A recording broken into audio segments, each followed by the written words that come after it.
Les forces armées de la République démocratique du Congo portent à la connaissance de l'opinion nationale et internationale que, pendant que nos forces, avec l'appui de la MONUSCO, sont en confrontation avec les terroristes du M23 dans les groupements de Jomba, plus de 20 obus et bombes tirés de l'est vers l'ouest de l'axe routier Goma-Rutshuru ont explosé hier, mardi 24, et aujourd'hui, mercredi 25 mai 2022, sur le territoire congolais à Katale, non loin de la piste d'aviation de l'Institut congolais pour la conservation de la nature, ICCN, à Rumangabo et les environs.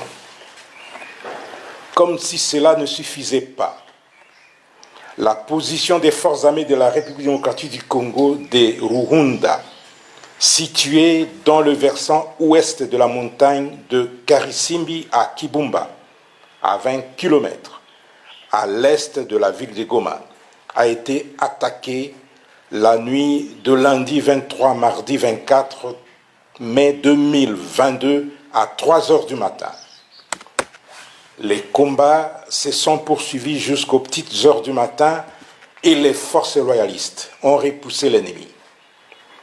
Dans sa débandade, l'ennemi a abandonné des armes et des effets militaires récupérés par les FARDC.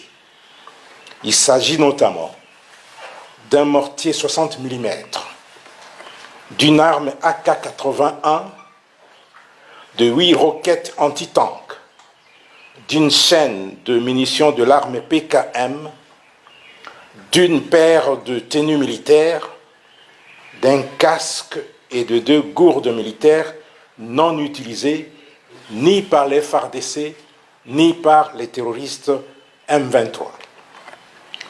Le matin de ce mercredi 25 mai 2022, les positions des FARDC de Kibumba et de Jomba ont été une fois de plus attaquées.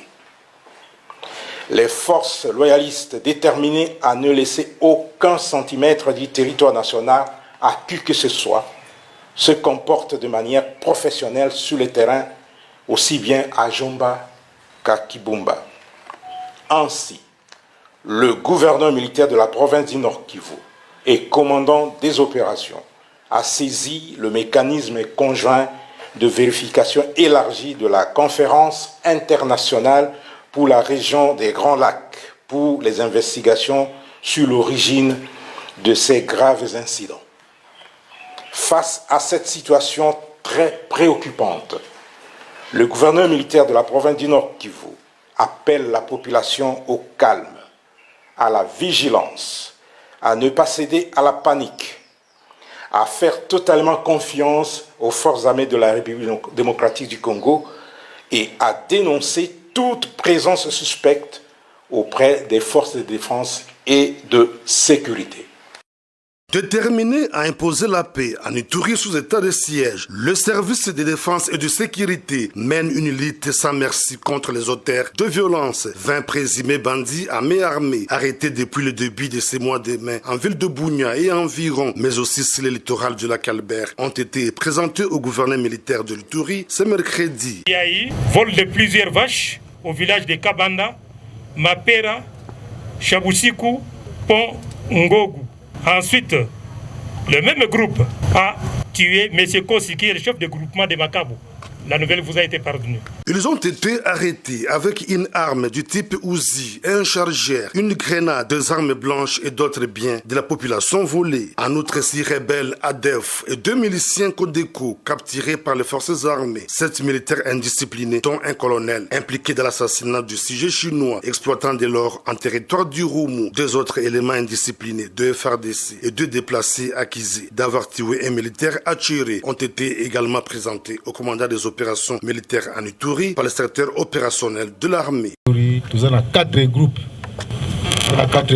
Donc nous avons otage, nous avons capturé, nous avons Codeco, Et puis, tout ça là-bas, ça c'est. Des actions saluées par la population qui réaffirme son soutien aux services de défense et de sécurité en cette période de l'état de siège. Tuka furaha kubwa sana baendelee na kazi yabo et puis basirudie tena nyuma et puis ta permettre que nos population tutakuwa à l'aise. Au gouverneur militaire de l'Ituri de féliciter les militaires et policiers pour ces jolis coups de filet avant de réitérer son engagement à en finir avec les fauteurs de troubles et les cas d'indiscipline au sein de l'armée, tel que voulu par le chef de l'État et commandant suprême de FARDC, Félix Antoine Tshisekedi Tshilombo. Je crois la plus grande gratitude que nous pouvons donner à ces policiers, à ces militaires qui se sacrifient, c'est de voir que nous punissons ces mauvais-là, que nous punissions ces bandits. Ils vont se dire, ah, donc le travail que nous sommes en train de faire, il y a un résultat, voilà, ces gens-là sont punis. Mais on punit plus le militaire pour montrer l'exemple. Il faut le dire, la traque des groupes armés et la lutte contre la mafia dans les rangs de FARDC a pris une dimension supérieure en Ituri, permettant la neutralisation des membres de groupes armés, la récupération de plusieurs localités en territoire d'Irumu et la libération de nombreux civils. De main des rebelles, le gouverneur militaire, le lieutenant-général Luboyanka Chamadjoni et toute son équipe ont doublé les efforts afin d'imposer une fois pour toute la paix sur l'ensemble de la province. Les opérations menées par les forces armées du 1er au 20 mai en cours pour traquer les ADF dans la chefferie de Walese-Vonkutu, aussi d'Irumu et en territoire de Mambasa sont à la hauteur des attentes de la population iturienne. 19 de ces terroristes, dont l'un de leurs chefs, ont été neutralisés, 21 autres capturés et plusieurs munitions de guerre récupérées par le FARDC sous l'impulsion du général Nyembo Abdallah, commandant secteur opérationnel de FARDC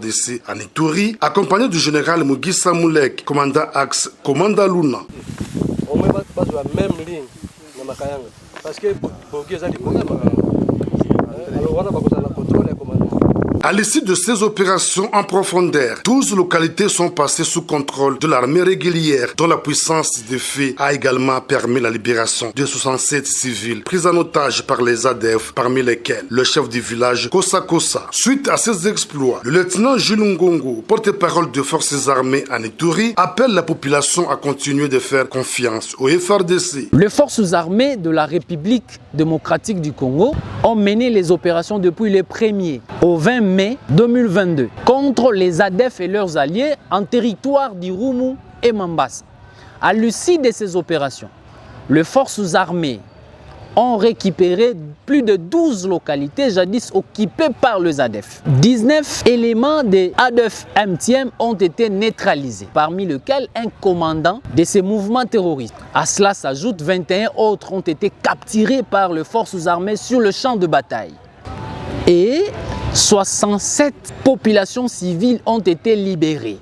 Pour consolider les acquis de ces opérations menées en cette période de l'état de siège, le gouverneur militaire et commandant des opérations, lieutenant-général Luboyanka Chamadjoni, demande à sa population de faire confiance aux forces armées car notre détermination et engagement de neutraliser ces ADF, cela se renouvelle tous les jours en cette période de l'état de siège. Pendant ce temps, des patrouilles de combat motorisées sur la RN27 et RN4 sont constamment organisées par les forces loyalistes, question d'assurer la libre circulation des personnes et de leurs biens. En outre, dans de grandes agglomérations en territoire de Djougou, Mahagi et Irumu, la vie a repris son cours normal depuis plusieurs mois. Des acquis de l'état de siège sous le leadership du lieutenant-général Luboyanka Chamadjoni, gouverneur militaire de l'Ituri.